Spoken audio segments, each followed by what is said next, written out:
Hello everyone. तो कैसे हैं आप लोग? आशा करते हैं कि सभी मस्त होंगे।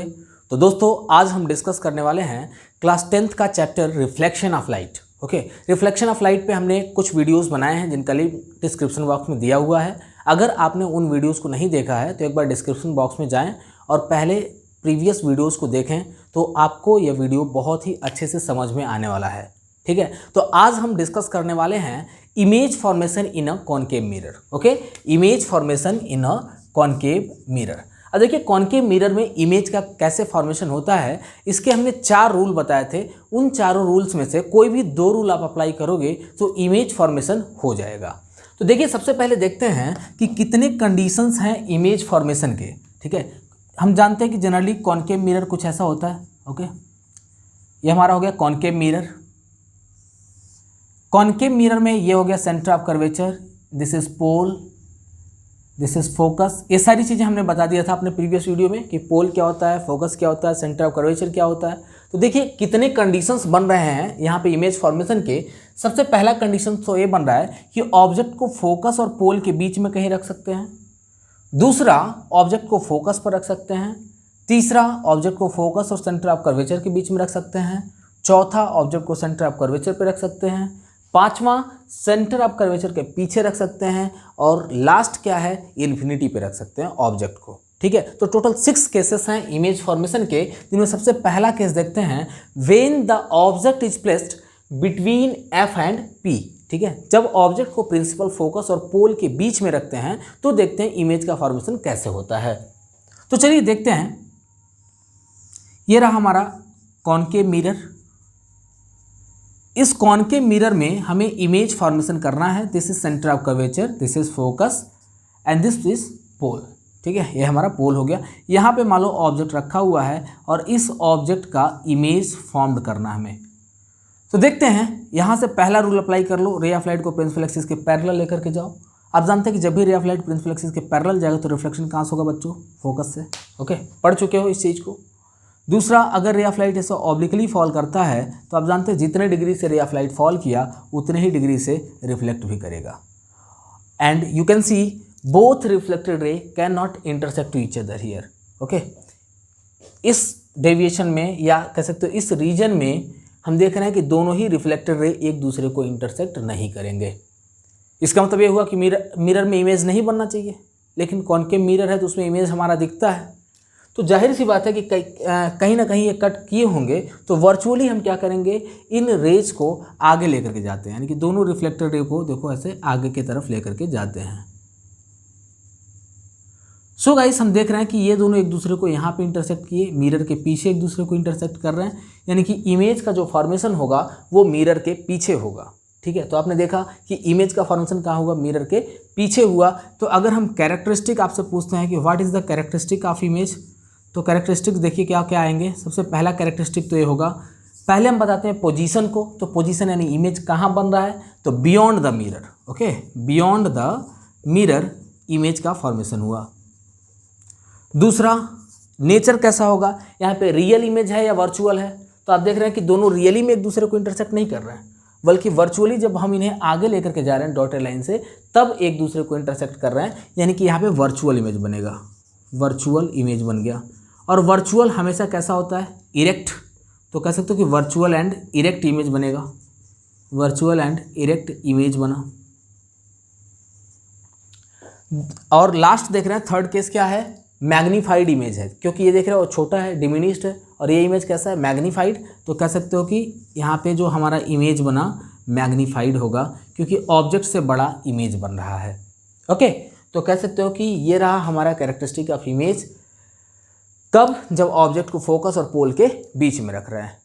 दूसरा केस देखते हैं, when the object is placed eight F. ठीक है, ऑब्जेक्ट को यदि फोकस पे रखा जाए तो देखो इमेज का फॉर्मेशन कहाँ होगा। ठीक है, when the object is placed eight F. ये हमारा कॉनकेव मिरर हो गया। ओके, और ये हो गया सेंटर ऑफ कर्वेचर, ये हो गया focus and this is pole. मान लो यहाँ पे हमारा ऑब्जेक्ट रखा हुआ है ए बी, और इसके इमेज का फॉर्मेशन हमें करना है। तो पहला तो रे ऑफ लाइट को प्रिंसिपल एक्सिस के पैरेलल लेकर के जाते हैं। बोलो रिफ्लेक्शन कहाँ से होगा, फोकस से। ओके, और दूसरा क्या करो, रे ऑफ लाइट को ऐसा ऑब्लिकली फॉल करा दो, तो आप जानते हो जितने डिग्री से रे ऑफ लाइट फॉल किया उतने ही डिग्री से रिफ्लेक्ट भी करेगा। और हम देख रहे हैं कि दोनों ही रिफ्लेक्टेड रे एक दूसरे के पैरेलल जा रहे हैं। और जब रिफ्लेक्टेड रे एक दूसरे के पैरेलल जाएंगे तो इमेज का फॉर्मेशन कहाँ होगा, इन्फिनिटी पे होगा। ओके, तो यहाँ पे कैरेक्टरिस्टिक ऑफ इमेज अगर हम बात करें, कैरेक्टरिस्टिक देखो कौन कौन से कैरेक्टरिस्टिक होंगे। पहला तो हम पोजीशन की बात करेंगे, तो पोजीशन कहाँ पे इमेज बन रहा है, एट इन्फिनिटी। देखो जब भी रे ऑफ लाइट एक दूसरे के पैरेलल जाते हैं, रिफ्लेक्टेड रे यदि एक दूसरे के पैरेलल जाएंगे तो हम यह मानकर चलते हैं कि इमेज का फॉर्मेशन कहाँ होगा, इन्फिनिटी पे होगा। दूसरा देखो क्या है, इसका साइज कैसा होगा, या फिर रियल है कि वर्चुअल है। तो पहले तो हम देखेंगे कि रियल है, और रियल हमेशा कैसा होता है, इन्वर्टेड, तो रियल एंड इन्वर्टेड इमेज बनेगा। और तीसरा हाईली मैग्नीफाइड इमेज बनेगा, यानी कि इतना बड़ा इमेज बनेगा जो कि हमें मिरर में दिखाई नहीं देगा। ओके, तो हाईली मैग्नीफाइड इमेज का फॉर्मेशन होना है। नेक्स्ट आते हैं हम अपने थर्ड केस की ओर। थर्ड केस देखो क्या है, when the object is placed between F and C. Okay, जब ऑब्जेक्ट को फोकस और सेंटर ऑफ कर्वेचर के बीच में रखते हैं तो देखो इमेज का फॉर्मेशन कैसे होगा। यहाँ पे देखते हैं, इमेज फॉर्मेशन करके बताता हूँ आपको। ये हो गया हमारा सेंटर ऑफ कर्वेचर, ये हो गया focus, and this is pole. यहाँ पे मान लो हमारा ऑब्जेक्ट रखा हुआ है, देखते हैं इसके इमेज का फॉर्मेशन कहाँ होता है। ए बी ऑब्जेक्ट हो गया, पहला रे ऑफ लाइट को प्रिंसिपल एक्सिस के पैरेलल लेकर के जाओ। बोलो रिफ्लेक्शन कहाँ से होगा, तो बोलोगे सर फोकस से होगा, क्योंकि जब भी रे ऑफ लाइट एक दूसरे के प्रिंसिपल एक्सिस के पैरेलल जाते हैं तो इनका रिफ्लेक्शन फोकस से होता है। और दूसरा देख रहे हैं, रे ऑफ लाइट को ऐसे ऑब्लिकली फॉल कराया, तो आप जानते हो कि जितने डिग्री से रे ऑफ लाइट फॉल किया उतने ही डिग्री से रे ऑफ लाइट रिफ्लेक्ट भी करेगा। और दोनों एक दूसरे को इंटरसेक्ट कर रहे हैं बियॉन्ड सी, यानी कि इमेज का फॉर्मेशन कहाँ हो गया, बियॉन्ड सी, यानी बी डैश ए डैश इमेज बन गया। अब अगर तुम हमसे पूछते हो कि सर इसका कैरेक्टरिस्टिक क्या होगा, तो सिंपली देखते हैं। सबसे पहला तो पोजीशन क्या है, इमेज कहाँ बन रहा है, बियॉन्ड सी, तो कह सकते हो बियॉन्ड सी इमेज का फॉर्मेशन होगा, beyond C.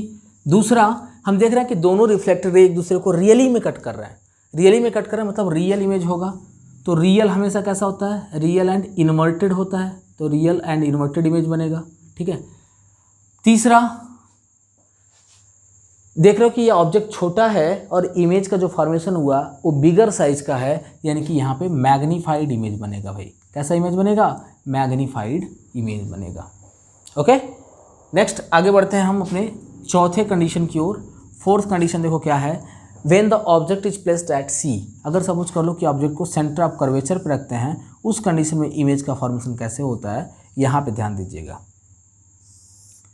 This is centre of curvature, this is focus and this is pole. यहाँ पे मान लो हमारा ऑब्जेक्ट रखा हुआ है ए बी, यहाँ पे हमारा ऑब्जेक्ट हो गया। पहला रे ऑफ लाइट को प्रिंसिपल एक्सिस के पैरेलल लेकर जाओ, रिफ्लेक्शन कहाँ से होगा, फोकस से। दूसरा रे ऑफ लाइट को ऐसे ऑब्लिकली फॉल कराओ, तो जितने डिग्री से फॉल किया उतने डिग्री से रिफ्लेक्ट करेगा, और आप देखोगे कि दोनों एक दूसरे को कहाँ पे कट करेंगे, सेंटर ऑफ कर्वेचर पे। स्केल की हेल्प से यदि आप बनाओगे तो लगभग एकदम एक्यूरेट आएगा। ठीक है, तो सेंटर ऑफ कर्वेचर पर दोनों जो है एक दूसरे को इंटरसेक्ट कर रहे हैं, यानी कि इमेज का फॉर्मेशन कहाँ होगा, एट सी होगा।